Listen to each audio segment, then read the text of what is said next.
Welcome folks, episode 4 of building our family square drop camper. This episode we're going to be raising the walls. We're going to have a nice big sleeping area, a locker in the front with a garage in the back. If you missed the previous 3 episodes, we've built a trailer from scratch.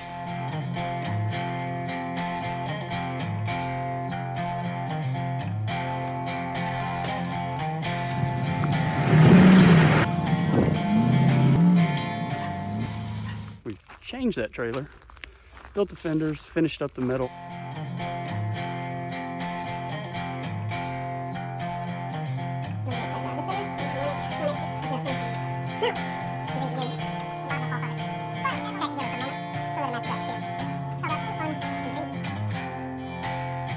Finally, we built a insulated floor to support our camper. That's going to be about 10 by 7. For the floor, and then probably flipped over, and then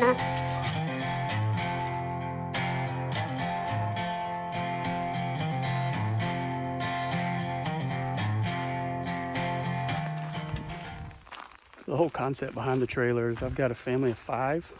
I wanted to be able to put everybody in this one trailer, hit the road, see the country. Have 2 people inside, 3 in the rooftop tent normally.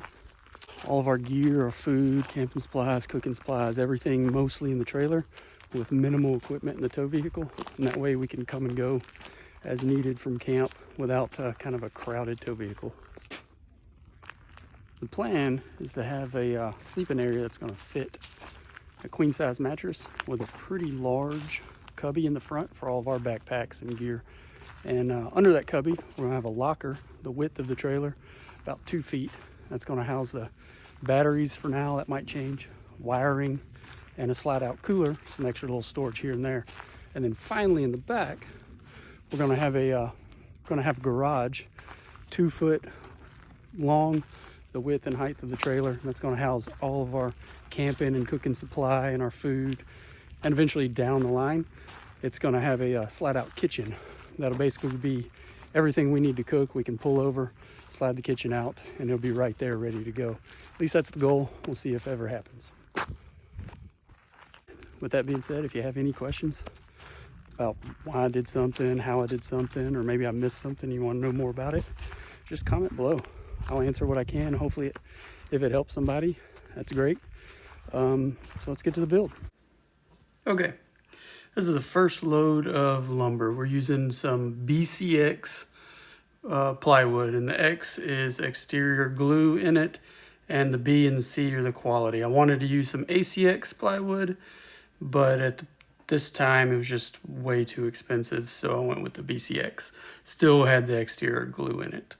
So the first thing we had to do is lengthen those 8-foot pieces to 106 inches. You see that joint there on the left side. I tried to grain match as best I could and use pocket holes and wood glue to attach it. All right, so I've done a little bit off camera just because I'm trying to figure out everything. But so we're building the walls. We'll get this wall set, the door, the window, the vent, the length, and use it as a template for the next one. We're going to frame the back of it with the 1x4s over there and start building up.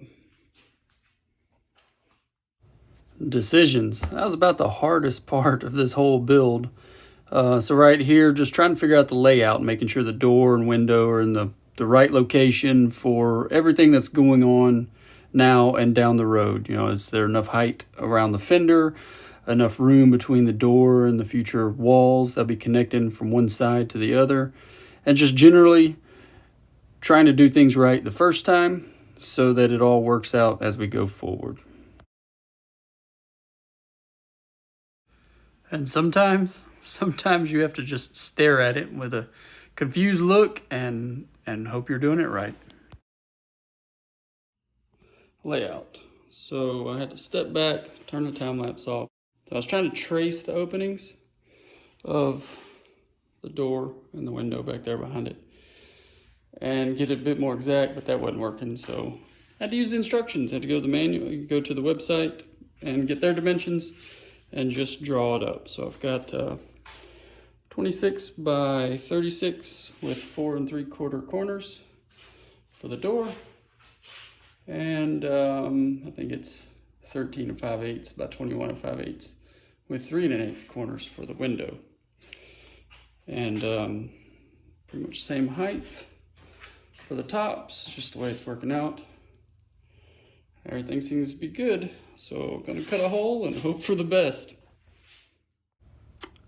You usually have to improvise a little bit when you're working in a small shop. I mean, this is my gym where I'm storing the bikes. Nobody's parking in here anymore, but basically I'm having to use the trailer as a work table to do this. For the window, first we drill a hole big enough to fit the jigsaw blade through, and then cut the window out using the jigsaw. For the door, I'm just going to do a plunge cut with the skill saw on all 4 straight sides, and then use the jigsaw to clean up the edges. And then once we verify that the doors and windows fit, and we repeat on the other side using this as the template. Now, this is the first time you ever get to see it look kind of like a trailer, so I had to put it up and stare at it for a little while and take a couple pictures and enjoy it, because it is a fun process. And so now we get the other side ready. Again, it needs to be 106 inches long for the piece, so we have to use pocket holes to scab in a 10-inch section to the full sheet of plywood. And I went through each piece of the plywood and selected which one I wanted to go where based off of any knots or what they look like. And so here we're just using pocket holes to attach that 10-inch section, and then using the passenger side as a template for this driver's side for the trailer. Now it's just rinse and repeat for the other side, as they say.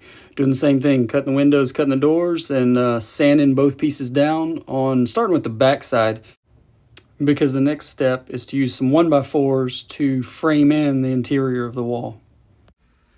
To do so, we're going to use a whole lot of wood glue, some brad nails, and a little bit of weight to close that joint down. And then it's just a matter of cutting each piece of 1x4 to fit and framing out that wall around the doors and windows and the rest of the structure. Now this driver pulls in the cove. This was awesome to watch. He didn't even stop, but he's bringing me my rooftop tent. There you go. That was pretty exciting. Starting to get real now. Let's get back to framing the wall, and around the doors and windows in the rounded corners, I didn't want a gap in the material that won by making a full 1.5 inches. So I attached little squares in the corner that we'll use a flush trim bit on the router down the road to match that door opening and window opening. And you can see the framing structure go in here around the verticals and around the windows and the squares in the corner. And eventually there'll be one more in the back as the garage wall goes up. The other side goes together exactly the same way, so we'll skip that and move on to the next step. Now that both walls are framed, we use a jigsaw to cut the bulk of the material in the corners, and then come back with a flush trim bit in the router on each door and each window. Then it's sanding. Make each side look like it's ready to go, and then we'll keep moving forward.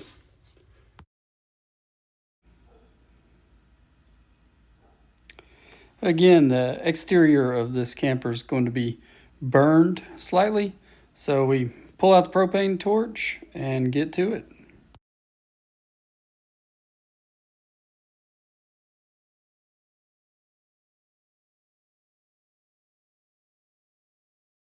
After a light sanding and wiping down some of the burnt material, the next step is we're going to flood all of the exterior with some Total Boat epoxy resin.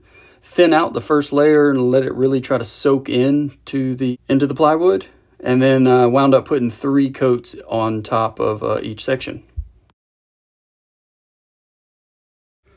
Once the epoxy's set after a few days, it's time to prep the floor for installing those first 2 walls. Got to get rid of the spar urethane and take the edges of this in that 1.5 inch space where the wall will sit on top of it. Take it back down to bare wood so the glue will attach. And to attach the walls, we're going to use a bunch of pocket holes and wood glue.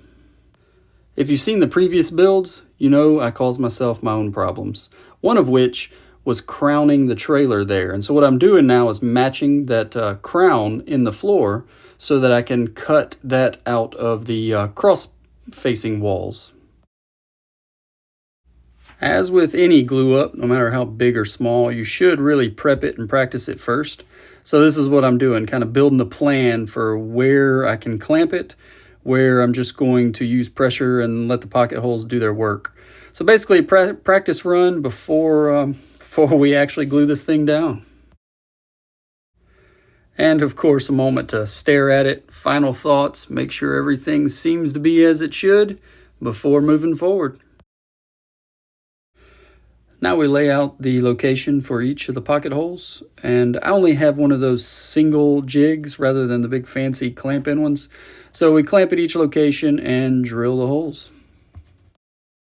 The moment's finally come to set the first wall. This was a big step for me. So put it on the trailer upside down, run a bead of glue, or actually saturate it with glue on both the bottom of the wall and the floor there, and start screwing in the pocket holes. And that's basically it. I clamp in the gap at the bottom of the door because I don't have any pocket holes in that location. That side is not tall enough for pocket holes. Now we do the same thing again for the other side, and it's starting to look like a trailer now. This next piece is going to be the front wall of the cabin. It's going to have a pass-through cut out to go to our cubby on the inside, as well as that crown cut out at the bottom. But I needed to create that little crowning jig before the walls were on there so I could get a better fit for it. And that we were just using the jigsaw there to trim that up. And we got to play in it that night. We had a little art project with my lovely daughter and the dog sat in there all night drawing. The next day we come back and cut the divider between the cabin and the garage. Same thing, cut it to width, cut the crown in the bottom. We're not gluing and screwing the garage wall and that front wall in just yet, but we're getting everything fitted as we go forward to make sure it's going to work out together. Here you see me clamping on that crown jig, so I'm able to mark a line, and then we use the jigsaw to cut it in the bottom of that section.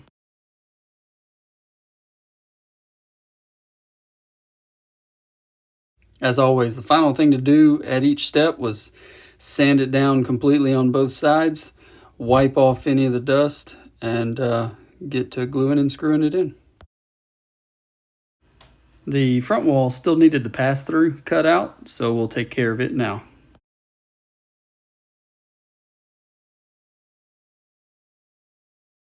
After taking a moment to admire the build and how it's going, it's time for final sanding, drilling the pocket holes in that front section, flooding everything with glue, and setting that front wall in place.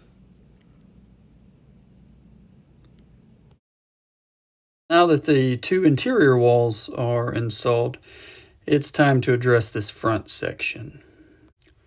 Each side of the trailer angles inward, as you see, and there will be an angle at the top as well. So there's a lot to work out and a lot to figure out how best to do and what order to do it, because this area will be framed out with the 1x4s as well. Because of causing myself issues on previous steps, like pulling metal with welding and all the stuff we've talked about in the past, each piece of wood, each cut is basically an individual cut for that side. So you really can't mirror this section from one to the other. So just take it one piece at a time and figure out the angles, figure out where it needs to be, and keep adjusting it till it fits right, looks good and snug, and cut the final cut.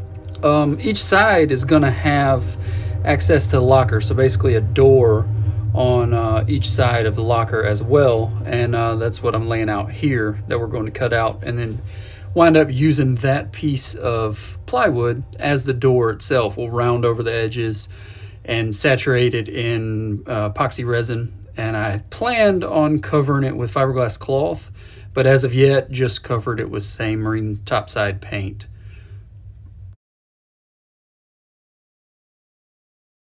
Now we do the same for the driver's side. We cut out the locker door and sand everything, and then start installing the 1x4 framing on each of these sections.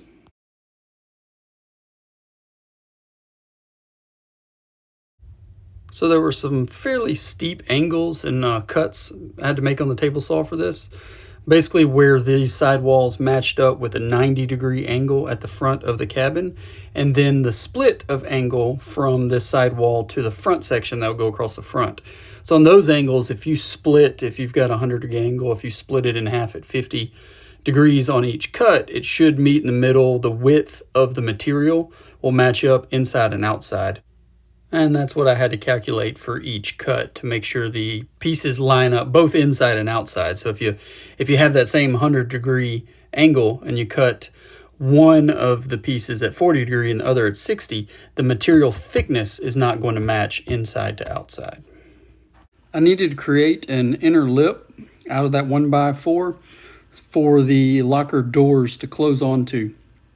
So in the end, I just decided to glue up the 1x4 and use the jigsaw to freehand the cut at about 1/4 of an inch offset. Here I needed to add more structure on the interior side of the wall to be able to attach these front sections. I'm going to use pocket holes on the exterior side of them and screw into that structure from the outside. And then the hole that the pocket creates, I'm going to fill with a silica gel, a silica filler, and some resin down the road. After gluing the bottom, I felt it best to put screws here that I'll fill the hole with that resin putty. All right, it's coming along. Yeah. All this burned Shaoshui bond's gonna be tempered a little bit with light gray paint inside, and with black doors and all my black fiberglass, and when I go to close it up with the top and the bottom. Finally got one piece of the front end. Nothing square, about 100 different angles, just one piece at a time. I'm not a big fan of the way that's come out as far as my inner lip, so we'll just kind of see what happens with that. Got to get the other side on, and then I can do the front, the shelf, start working on the top, work my way to the back. But it's coming along. We'll be able to pass through for our inside storage. Walls, just gonna stay open and painted light gray for now. Most of the floor will be covered with the mattress. And hopefully, Thanksgiving, here we come. Now we need to repeat the process and get the driver's side mounted.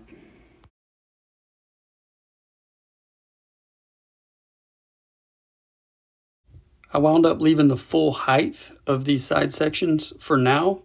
As we mount the front piece of plywood, we'll use its height to establish our slope for the front of the trailer.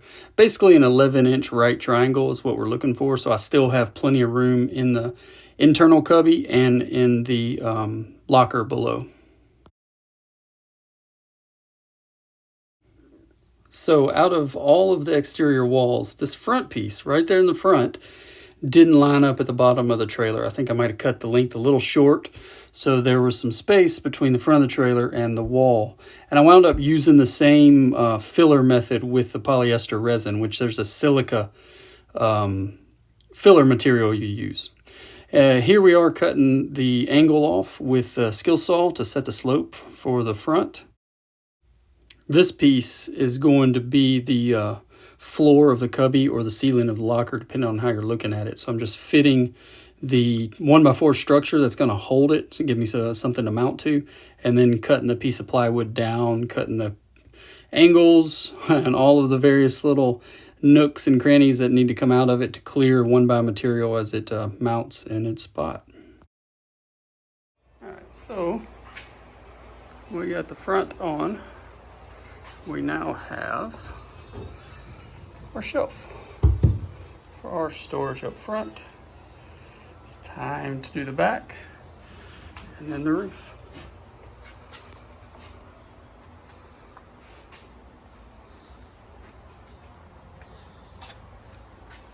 inside. See, you'll be able to access that area for our bags and everything from the inside here.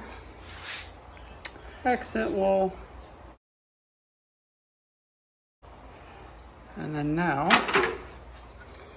it is time to do the rear. I debated for quite a while all the different types of door options I could do back here, from a full swing up or swing sideways door to bifolds to any kind I had, sought out and looked at on YouTube, and wound up deciding to go with kind of a 70-30 type of situation where I've got a section that swings up and still have about a 30% lip across the bottom. Because down the road, I do want to build a slide out kitchen that comes out the side of the camper, and it will fit below that 30% section of the rear. Or at least that's the plan when I do finally get to it. This last exterior wall goes together like all the rest. Cut it and fit it and keep adjusting that till it works. And then frame it out by the 1x4 material. Trim that material to fit all those nooks and crannies. Glue it and screw it in place. Just as a side note, eagle-eyed viewers might notice that I didn't cover the front section with the epoxy resin, nor this back wall for the garage. I just was running out of time at this point. Like I said, we wanted to use it for Thanksgiving, and each time I would do the epoxy, that's about 3 days worth of work for that section. So I caused myself trouble down the road and wound up having, it's still covered in the epoxy resin, but I had to do it vertically with it already mounted, which was kind of a pain. But again, I was trying to hurry up and use this thing. As we finish prepping the rear panel and then about to install it, I want to take a minute just to thank you if you've made it this far in the video. Thank you for watching. I really appreciate it. And if there's any questions, if you want to know something I didn't cover, or you just like some more information that maybe I could help with, please just comment below and I'll respond to anything I read. And like if you're enjoying the build, subscribe if you haven't. Thanks again. Now that all of the walls were installed, it was the time to add any 1x4 structure that I needed for mounting the ceiling or anything down the road. So that's what I'm doing here, is adding quite a bit of 1x4 material in corners, on edges, and reinforcing that 3/4 inch plywood. So coming along, got the joist in. Have to put one more across here, and I'm gonna put one more back over there. Overkill, of course, but then it's time to put the ceiling on. Rooftop vent. And then figure out those angles, cover it up, get it off the trailer, and then start fiberglass.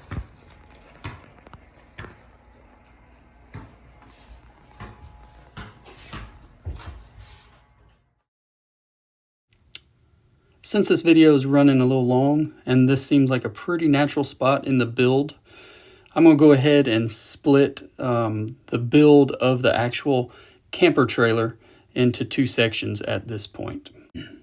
From this point, we still have quite a bit left and not a whole lot of time to do it. We've got to get the roof cut and installed, doors and windows in, everything covered with epoxy resin and or fiberglass, all the wiring done, the garage door and the locker doors mounted, installed, locks for them, some sort of mechanisms for hinges. There's still quite a bit left to do, and not a lot of time left before I need to get this thing on the road.